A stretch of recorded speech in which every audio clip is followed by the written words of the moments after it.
अस्सलाम वालेकुम।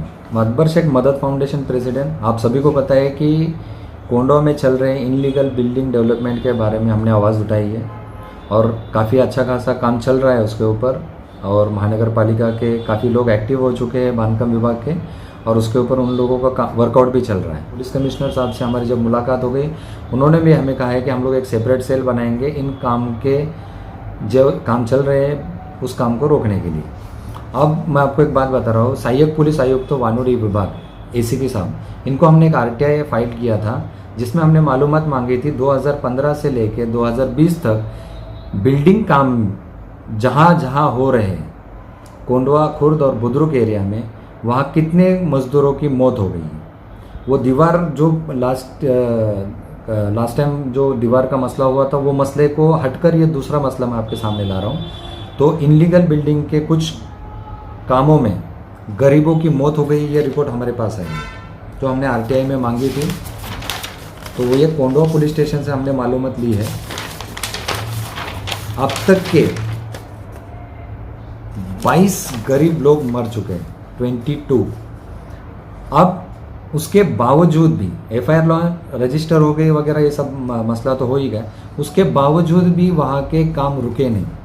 अब मैं आपको बता दूं कि जो इनलीगल काम में एक गरीब इंसान या गरीब मजदूर मर जाता है, उसको आपको मैं बताता हूँ किस तरह से ये मसला हल करते हैं लोग। पुलिस स्टेशन में जब रजिस्टर हो जाती है कंप्लेंट, तो वहाँ पर कोई नगर सेवक उन बिल्डरों को सपोर्ट के एक्ट में बीच में आ जाता है, वहाँ पर उसको सपोर्ट मिलता है। ठेकेदारों पे रजिस्टर हो जाती है एफआईआर, बिल्डर अपना काम रोकता नहीं है, ठेकेदार के ऊपर ढकल देता है, और वो जो बिल्डर काम कर रहे हैं वो इनलीगल है, ये महानगर पालिका को पता होते हुए भी काम रोका नहीं जाता। तो जो लोग मर रहे हैं उसकी जिम्मेदारी कौन लेगा? अगर गरीब आदमी वहाँ पर मर रहा है, चाहे वो औरत हो या बच्चा हो या इंसान हो, वो जो कोई भी है, कामगार आयुक्त को भी इस बात की खबर नहीं थी कि अब तक के इतने लोग मरे हुए हैं। यानी कि माथाड़ी वगैरह जिस तरह से ये काम कर रही है, ये सेल है, सेपरेट सेल है कामगार आयुक्त का, उन लोगों का भी इस बात पे बिल्कुल नज़र नहीं है। मैं बस आप लोगों को इतना बताना चाह रहा हूँ कि पिछले 5 साल में अगर 22 लोगों की बिल्डिंग से गिरकर, लिफ्ट के नीचे या खड्डे में गिरकर अगर मौत होती होगी, दीवार उनके बदन पे गिर के अगर मौत होती होगी, तो ये बड़ी शर्मनाक वाली बात है। कोंडवा जैसे इलाके में जहाँ पर इतने एजुकेटेड लोग रहते हैं, फिर भी इस बात की आवाज़ उठाने में ये डरते क्यों हैं? बाकी मसलों में आप लोग आगे होते हो, ये काम के लिए आप लोग क्यों चुप हो? मैं अकबर शेख आपको प्रॉमिस करता हूँ, आज मैंने एक लेटर बनाया है, आने वाले कल में यानी मंडे या ट्यूसडे के दिन हम उसको सबमिट करेंगे महानगर पालिका में और नगर रचना विकास विभाग में, मंत्रालय में। हम ये सवाल उठा रहे हैं कि इनलीगल बिल्डिंग में जितने लोग अब तक मरे हुए हैं, ये महानगर पालिका ने उस बिल्डिंग का काम क्यों नहीं रोका? इसके बाद अगर कोई भी इंसान या किसी को भी अगर इस हालात से गुजरना पड़ेगा या किसी की मौत हो जाएगी बिल्डिंग के काम के चलते, उसकी पूरी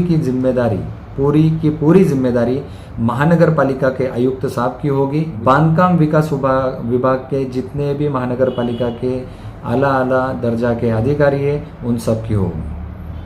अगर महानगर पालिका को इस बात की खबर नहीं थी, तो हम खबर देकर आपको बता देंगे कि इतने लोगों की अब तक मौत हो गई है, फिर भी इनलीगल डेवलपमेंट कोंडवा एरिया में रुका हुआ नहीं है। तो इसको जल्द से जल्द रोका जाए, और जो बिल्डिंग के काम चल रहे हैं या कंप्लीट होने में आए हैं, उन सब को तोड़ा जाए। ये बिल्डिंग इनलीगल डेवलपमेंट के चलते कई सारे लोगों को तकलीफ हो रही है, और फिर भी सरकार अंधी बनी हुई है, उनको कुछ दिखाई नहीं दे रहा है। शायद हो सकता है उनके तक ये बात गई नहीं होगी, लेकिन मदद फाउंडेशन ज़रूर लेके जाएगा। जज़ाकल्लाह।